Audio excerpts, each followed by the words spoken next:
جس نے بھی میانہ روی اختیار کی اور درمیانہ پہلو استعمال کیا یقیناً اس کے لیے کامیابی کے دروازے سارے کھل جاتے ہیں۔ تو نظم و ضبط یہی ہے۔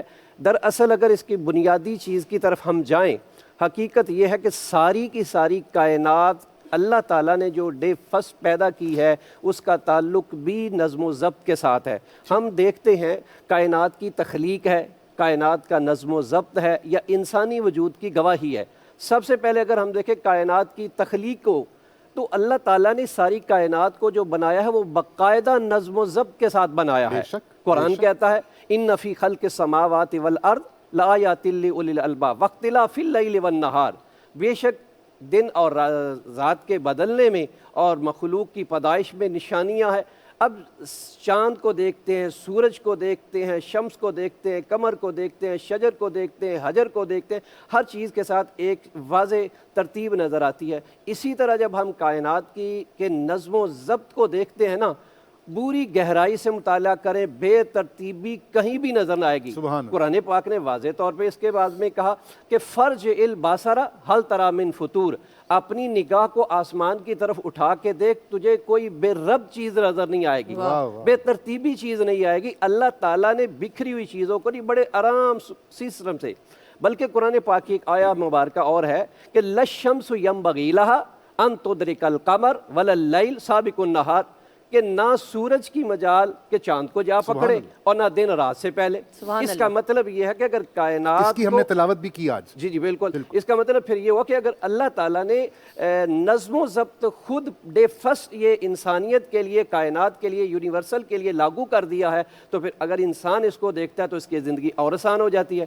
تیسرا پہلو انسانی وجود کی گواہی، قرآن پاک نے اس کے بارے میں نظم و ضبط کا عظیم پیغام ہمیں دیا ہے۔ قرآن کہتا ہے یا ایھا الانسان ما غرک بربک الکریم الذی خلقک فسواک فعدلک فی ای صورۃ ما شاء رکبک، اے انسان تجھے کس چیز نے اپنے رب سے غافل کر دیا ہے؟ اس رب سے کہ جس نے تجھے ٹھیک ٹھیک نظم و ضبط کے ساتھ، بے ربط نہیں، نظم و ضبط کے ساتھ جس نے تجھے بنایا ہے۔ اور یقین کیجئے اس سے بڑا نظم و ضبط کیا ہو سکتا ہے؟ لائک ہم دیکھیں یہ هو الذی یصورکم فی الارحام کیف یشاء، وہی جانتا ہے کس طرح کی خوبصورت اس نے تصویر جو ہے ماں کے رحم میں بنائی ہے۔ اگر یہی ایک لائک میں ایک مثال دینا چاہتا ہوں، یہی آنکھیں پیٹ پہ لگی ہوتی، یہی کان انسان کی پیچھے لگے ہوتے، اور یہی ہاتھ جو ہے انسان کے دائیں بائیں لگے ہوتے، یہی رخسار انسان کے کسی اور جگہ پہ لگے، تو کیا انسان اچھا لگتا؟ بالکل قطعاً انسان اچھا ہی نہیں لگتا۔ اس سے پتہ چلا انسان، اللہ نے انسان کو بھی اگر بنایا ہے تو انتہائی خوبصورت نظم و ضبط کے ساتھ بنایا۔ بے شک۔ اور ڈاکٹر صاحب میں آپ کو بھی اسی گفتگو میں شامل کروں، ہم ابھی سمجھ رہے ہیں کہ نظم و ضبط ہے کیا، پھر اس کی اہمیت کے اوپر بھی ہم بات کریں گے۔ ہمارا دین ہمیں ہر چیز میں نظم و ضبط سکھا رہا ہے۔ اگر ہم اپنی نماز کی بات کریں، ہم روزے کی بات کریں، ہم حج کی بات کریں، اس کے مناسک کی بات کریں، کچھ بھی ہے، اگر نماز کے اوقات کی بات کریں، نماز کی جو ترتیب ہے اس کی بات کریں، اس میں بھی نظم و ضبط، اس پر ذرا روشنی ڈالیے۔ ہاں جی، بہت اچھی ماشاءاللہ یہ چل رہی ہے گفتگو۔ تو اس میں نماز کے بارے میں آپ نے ذکر کیا ہے، تو ان الصلاۃ کانت علی المؤمنین کتاب موقوتا، کہ وقت کے ساتھ، مقررہ وقت کے ساتھ اللہ تعالیٰ نے نماز فرض کیا، اور نماز ڈسپلن کی سب سے بڑی مثال ہے۔ بے شک۔ اور 5 وقت ہمیں اس کی ٹریننگ دی جاتی ہے کہ اذان ہوگی ایک ٹائم پر ہی ہوگی، یہ نہیں کہ آج کبھی کسی ٹائم پر ہو دوسرے، پھر جو وقفہ ہم رکھتے ہیں اس کا ہر مسجد میں ہر جگہ پر ہے کہ آپ اتنے بجے آئیں، جماعت کے ساتھ نماز پڑھنے کی تلقین کی گئی ہے۔ پھر ایک ترتیب کے ساتھ آپ جاتے ہیں، کہتے ہیں کہ پہلے جو بھی آتے جا رہے ہیں اسی ترتیب سے بیٹھیں، سبحان اللہ، اور تاکہ پیچھے بعد میں آنے والوں کو وہ جو ہے نا تکلیف نہ ہو۔ اسی طرح رسول اکرم صلی اللہ علیہ وسلم جماعت کھڑی کرنے سے پہلے ترتیب کو دیکھتے تھے، صفیں درست کرنا، اور آپ کہتے تھے کہ اس میں گنجائش بھی نہ رہے، اور صف سیدھی رکھو، اگر سیدھی ہوگی تو تمہارے دل بھی جڑے رہیں گے اور ایک ڈسپلن آئے گا۔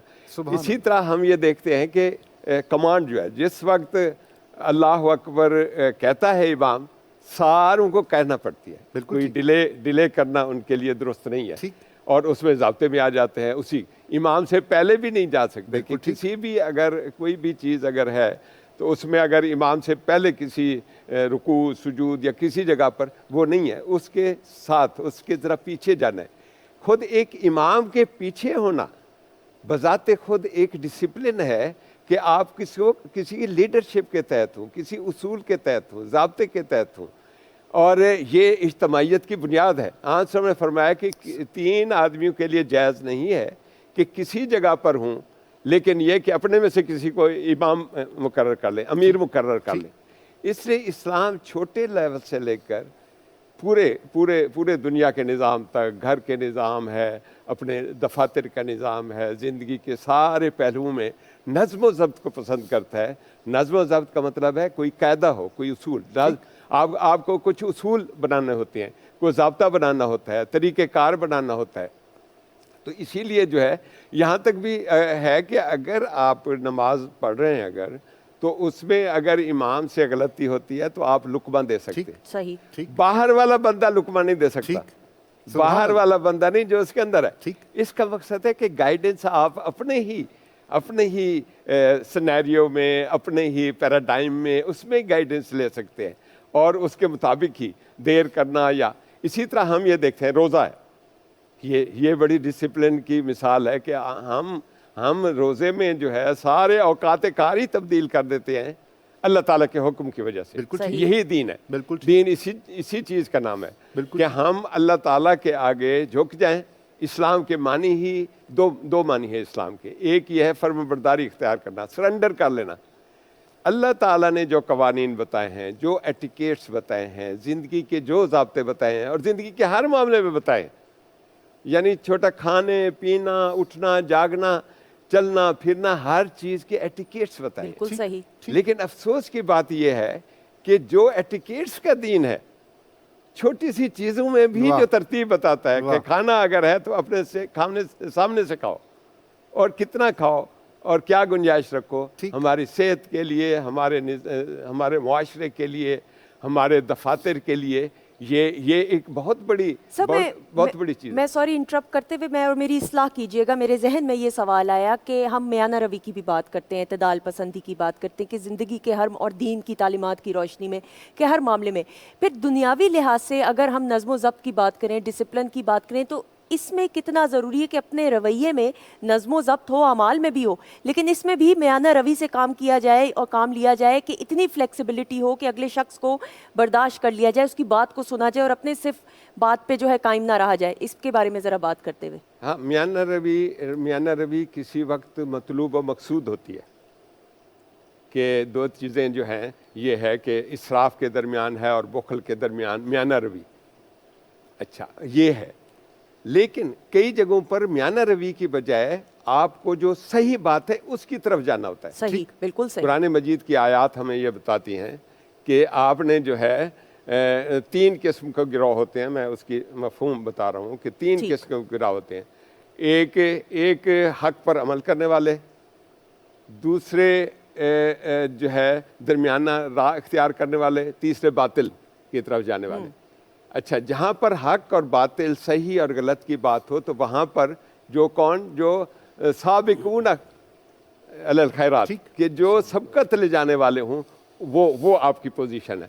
ہاں، جہاں پر روزمرہ کے معاملات میں ہمیں یہ ہے کہ اگر آپ ساری چیز ایک دم ہی ختم کر دیں گے تو آگے پھر محتاج بن کر رہیں گے۔ صحیح۔ اس لیے کہا ہے کہ خرچ میں اعتدال اختیار کرو، اسی طریقے پر اپنے خواہشات کو پورا کرنے میں اعتدال اختیار کرو۔ اسی طرح یہ جو ہے یہ زندگی کے معاملے میں اس طریقے پر آتا ہے۔ لیکن ہم یہ دیکھتے ہیں کہ بھی اگر ہم بالفرض اللہ تعالیٰ کا یہ نظم کائنات یہ ڈسپلن پر نہ ہوتا، کبھی سورج کسی وقت نکلتا، کبھی کسی وقت غروب ہوتا، کسی وقت رات دن میں، اگر یہ جو فرق اور یہ ترتیب ہے وہ پورے ایک ضابطے کا پابند کیا ہے۔ انسان کے اندر جسم اور اس کی جو سارے اعضاء ہیں وہ بھی ضابطے کے پابند ہیں۔ اللہ تعالیٰ نے جو ان کا ضابطہ اختیار کیا ہے، ہمارے ہاتھ میں ہمارا دل تو نہیں ہے، ہمارا سرکولیٹری سسٹم، ہمارا یہ جو بھی ہے بلڈ کا سسٹم، وہ ایک ضابطے کا پابند ہے، اس کے مطابق چل رہا ہے۔ تو اس لیے ضروری ہے کہ ہم روزمرہ کے معاملات میں بھی اس ڈسپلن کے ساتھ جو اس کائنات میں اور ہماری باڈی کے اندر پایا جاتا ہے اس کے ساتھ ہم مانگیں۔ ٹھیک۔ اچھا پروفیسر نصیر قادری صاحب، ایک سوال میرے ذہن میں آ رہا ہے، اب مجھے ذرا اس کے بارے میں تھوڑا سا سمجھائیے گا. جب ہم انگریزی کا لفظ ڈسپلن سنتے ہیں تو اس کے پیچھے ہمیں اسٹرکٹنس نظر آتی ہے کہ جی یہ کوئی اسٹرکٹنس ہوگا, کوئی کسی سانچے میں ہمیں ڈھالنے کی ضرورت ہے. جب ہم نظم و ضبط کا لفظ سنتے ہیں تو اس کے پیچھے ہمیں اسٹرکٹنس نظر نہیں آتی, اس کے پیچھے ہمیں اصول یا ایک قاعدہ یا ایک نظام سمجھ میں آتا ہے. میں صحیح سمجھ رہا ہوں یا یہ کنفیوژن, اس پر ذرا تھوڑی سی روشنی ڈالیں. بالکل آپ صحیح سمجھ رہے ہیں. ڈسپلن کے پیچھے ہی تھوڑی سی سختی ہوتی ہے. ٹھیک ہے. اور اگر ڈسپلن کے پیچھے سختی نہ ہو, نظم و ضبط کے پیچھے سختی نہ ہو تو یہ بیکار ہے. ٹھیک ہے. اس ڈسپلن کا کوئی فائدہ ہی نہیں ہے, پھر آپ کو نظم و ضبط بنانے کے کوئی فائدہ ہی نہیں ہے. لائک آپ دیکھیں نا, یہی جو آپ نے بات دی ہے, کیا نبی پاک صلی اللہ علیہ وسلم نے ارشاد فرمایا ہے جب بچہ 7 سال کا ہو جائے تو پھر اسے نماز کا حکم دیں, رائٹ, جو آپ نے کہا. اور جب بچہ پھر 10 سال کا ہو جائے پھر اگر وہ ادائیگی نماز کی طرف نہ آئے تو فَضْرِبُوهُ, تو پھر کیا یہ وہ ہے جو سختی اس پہ کی جائے. تو اصول و نظم و ضبط کے پیچھے یہ سختی لازماً موجود ہے. لائک اسی طرح آپ دیکھ لیں نا, یہ احترام قانون ہے آپ کا, احترام رسپیکٹ آف لا. آپ جو بھی اگر آپ نے اشارہ توڑ دیا, ریڈ ہے گرین ہے, آپ نے اشارہ توڑ دیا, اشارہ کیوں بنایا ہے؟ اشارہ اس لیے لگایا کہ آپ کی ذات کو, آپ کی لائف کو سیو کیا جائے. اگر وہ اشارہ نہ ہوتا تو صاف ظاہر ہے چاروں اطراف ٹریفک آئے گی اور سارے کے سارے وہاں کھڑے رہیں گے, کوئی بھی آگے نہ. اور آپ تقریباً دیکھتے کیا ایسے ہی ہوتا ہے.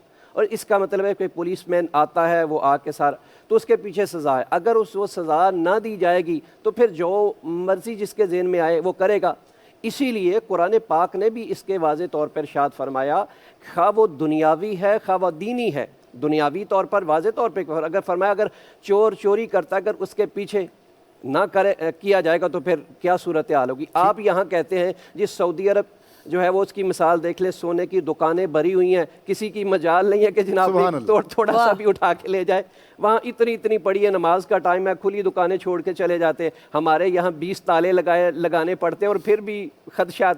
آخر وجہ کیا ہے؟ آخر وجہ یہ ہے کہ اس ڈسپلن کے پیچھے, اس نظم و ضبط کے پیچھے ایک سزا ہے جو ہمارے ذہن میں آتی ہے. تو نظم و ضبط کے ساتھ سزا کا ہونا, پنشمنٹ کا ہونا, وہ ہلکی ہو وہ یا زیادہ, وہ لازمی ہے. تو احترام قانون جو ہے وہ دونوں شکلوں میں ہے, دنیاوی شکل میں بھی اور دینی شکل میں بھی. دنیاوی شکل میں اللہ تعالیٰ نے واضح طور پر ارشاد فرمایا وَتِلْكَ حُدُودُ اللَّهِ, یہ ساری اللہ کی حدیں ہیں, فَلَا تَعْتَدُوهَا, بس اللہ کی حدوں کو پامال کر کے یا پیچھے روند کے نہ چلے جاؤ. یہ کچھ اللہ تعالیٰ نے حدود بیان کی ہے, اور اگر ایسا کرو گے تو ایسا یقین. اور ایک حدیث پاک میں فرمایا وَحَدَّ حُدُودًا فَلَا تَعْتَدُوهَا, یہ اللہ کی حدیں ہیں. پھر حدیث پاک میں کہ ان کو آگے نہ.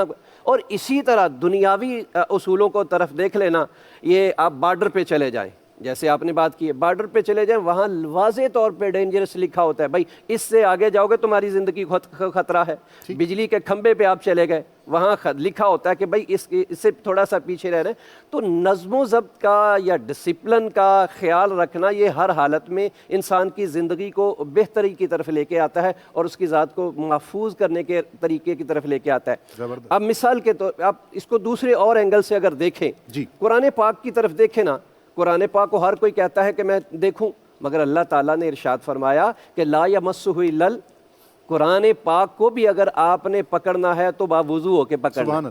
قرآن پاک کو بھی اگر آپ نے مس کرنا ہے تو یہ اصول اور ضوابط بیان کر دیے گئے جیسے قبلہ ارشاد فرماتے تھے. اب دیکھیں مسجد میں آپ داخل ہوتے ہیں تو واضح طور پر بیان کیا جا رہا ہے بھائی دوڑ کے نہیں جانا.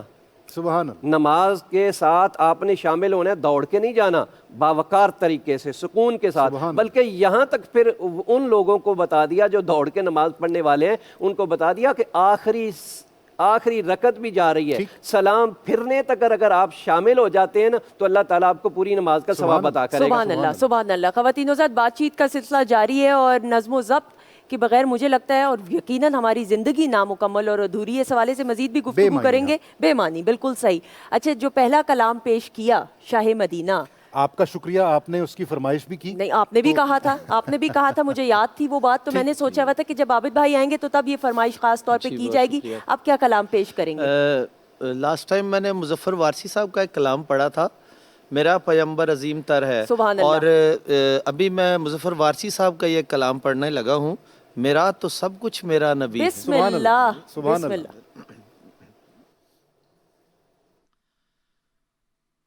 میرا تو سب کچھ میرا نبی ہے،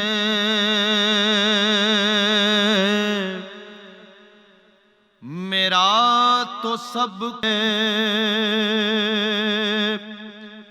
اسی کے قدموں میں راہ میری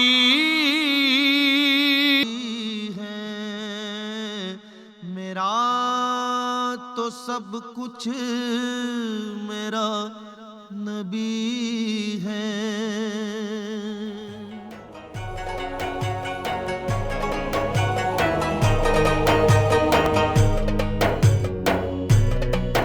رمضان پاکستان، رمضان پاکستان۔ جی خواتین و حضرات، ہم آپ کو خوش آمدید کہتے ہیں رمضان پاکستان کی خصوصی سحری نشریات میں۔ میں ہوں آپ کی میزبان سندس جمیل، اور اس وقت کچن کے سیگمنٹ میں ہماری نیوٹریشنسٹ صرف نیوٹریشنسٹ نہیں ہے، ہربلسٹ بھی ہیں، ملٹی ٹیلنٹڈ ہے بہت۔ مگر اب میں آہستہ آہستہ معصومہ زہرا صاحبہ کو ذرا سمجھنے کی کوشش کری ہوں، تو یہ نہایت ہی خوبصورت اخلاق کی مالک بھی ہیں، تو ان کو پہلے خوش آمدید کہتے ہیں۔ السلام علیکم۔ وعلیکم السلام، بہت شکریہ سندس، آپ خود اتنا اچھا خیال رکھتے ہو سیٹ پہ کہ مجھے مزہ آ رہا ہے یہاں پہ کام بہت شکریہ، تھینک یو۔ اور سب سے بیسٹ بات یہ ہے کہ ان کو بھی چائے کا کپ ہم نے پکڑا دی ہے، یہ بیسٹ ہے، یہ ضروری ہے، جس طرح ہم چائے بہت ضروری ہے بھائی، کم سے کم 2 ٹائم تو پی سکتے ہیں۔ ہاں 2 ٹائم لے سکتے ہیں، بالکل صحیح۔ اور خواتین حضرات، یہ وہ وقت ہے کہ آپ کے گھروں میں بھی سحری کا اہتمام ہوگا، تمام افراد ایک ہو کر، یہ بیسٹ وقت ہوتا ہے سحری کا اور افطاری کا۔ میں سمجھتی ہوں ہمارے بھی جو معزز مہمان ہیں وہ سحری کر چکے ہیں، کچھ کر رہے ہیں، اور چائے کا بھی انتظار ہو رہا ہے، پانی بھی خاص طور پہ آپ نے ساتھ ہی ساتھ ضرور پینا ہے، یہ بیلنس رکھنا ضروری ہے۔ اچھا جی، اب یہ جو معصومہ جی نے پلیٹرز بنا دیے نا عمدہ ترین، اس کی تو جتنی تعریف کی جائے کم ہے، پلیز بتائیے گا۔ آج ہم بات کریں گے کیونکہ عید اب آبویسلی 10 دن دور ہے، 10-12 دن 11 دن دور ہے، اور عید سے پہلے کچھ لوگ اپنا ویٹ سیٹ ڈاؤن کرنے کی کوشش کر رہے ہوتے ہیں، اور اب جتنا کھا لیا ہے اس کے بعد تھوڑی بریک کی ضرورت ہے۔ تو ہم تقریباً 1000 کیلوریز ڈائٹ پلان میں بتاؤں گی، جس کے ساتھ عید سے پہلے یو کین لوز 4 kgs۔ ویسے میں جو اپنے ڈائٹ پلانز اپنے پیشنٹس کو دیتی ہوں that is 7 kg per month reduction کا۔ یہاں پہ ہم کوشش کریں گے 3 سے 4 kg جو ہے وہ ریڈکشن ہو جائے ان دیز 11 days، اور یہ نیچرل وے میں ہوگا خواتین حضرات، اس میں یہ نہیں ہوگا آپ کمپرومائز کسی چیز کو کریں، پلیز بتائیے گا۔ ہم سحری سے بات شروع کریں گے۔ سحر میں آپ نے 2 سلائس برین بریڈ کے لینے ہیں، ملٹی گرین بھی ہو سکتے ہیں، اس کے ساتھ 1 انڈا، اور اگر 2 کھانے ہیں تو 2 انڈے کی سفیدی لیں گے، پھر یولک نہیں لیں گے، 1 ٹماٹر، اس کے ساتھ کاٹیج چیز تقریباً 50 گرام کے قریب، اور کوئی بھی فروٹ۔ تو مجھے کیلا کا دل تھا کہ وہ میں رکھوں کیونکہ کانسٹیپیشن بھی ہوتی ہے، سو پوٹیشیم اور آپ کے پاس سورس آ جائے گا اس کا پوٹیشیم کا، تو اس سے آپ کو کانسٹیپیشن بھی نہیں ہوگی۔ سو یہ آ گیا آپ کا سحری کا۔ اس کے ساتھ پانی کا استعمال کریں، لسی لے سکتے ہیں وہ لیں، اور چائے کا 1 کپ لیں، تو it's sufficient for the day. اس کے ساتھ ساتھ پھر جیسے ہی افطار کا ٹائم آئے گا تو پھر ہم وہی پانی جو ہم نے پہلے شو میں بتایا تھا کشمش اور بادام کا، ٹھیک ہے، کشمش ہم نے رات کی یا صبح کی بھگو لی تقریباً 8 سے 9 گھنٹے کے لیے، بادام بھگو لیے، بادام چھیل کے کشمش والے پانی میں ڈال کے اس کو شیک کر لیں، اور تھوڑا سا لیموں کالا نمک ڈال کے اس کا ایک ڈرنک بنا لیں۔ یہ بیسٹ ڈرنک ہے فار یور ڈائجیشن، میٹابولزم کو بہتر کرنے کے لیے، اور آپ کے اگر السریٹیو کولائٹس ہے، السرز ہیں، کچھ بھی ہے جو معدے سے تکلیف ہے، ایون کہ ایچ پائلورائی کے پیشنٹس جو ہیں جن کو منہ سے بدبو آتی ہے، ان کے لیے بھی بہترین ہوگا the drink to start from in افطار۔ بالکل افطار کے اندر یہ کر لیں گے۔ پھر اس کے بعد آپ 2 سلائس برین بریڈ کے 1 سے 2 سے 3 شامی کباب، جتنا آپ کا پیٹ چاہتا ہے بھر لیں، بیکاز ایکسٹرا چیزیں لینے سے نا سندس بڑا گڑبڑ ہو جاتی ہے۔ آپ نے پکوڑے بھی کھائے، چاٹ بھی کھائی، دہی بھلے بھی کھائے، تو وہ ایک اندر بیچارہ ایک عجیب سا ماحول بن جاتا ہے۔ بالکل صحیح۔ اچھا مجھے اگر آپ بتاتی جائیں، میں ذرا وہ یہ پانی بنا لوں ڈرنک، تب تک آپ نے دوبارہ بتانا ہے ذرا ریسیپی۔ آپ نے کشمش کو 7 کشمش 1 گلاس پانی میں بھگو دیا، اب بھیگنے کے بعد یہ کشمش دیکھ لیں پھول گئی ہے بھائی، یہ ذرا اس کا سائز دیکھیں، میں سمجھی یہ بادام ہے، مجھے واقعی پریشانی ہوگی، یہ اتنا پھولا ہوا تو کبھی بھی نہیں کشمش کو دیکھا۔ ٹھیک ہے، اس کے بعد اس کے اندر 7 بادام لے لیں گے، چھلکا اتار کے اس کو شیک کر لیجئے، لیموں ڈالیں اور کالا نمک ڈالیں گے، آپ کی ڈرنک تیار ہو جائے گی۔ ٹھیک ہے،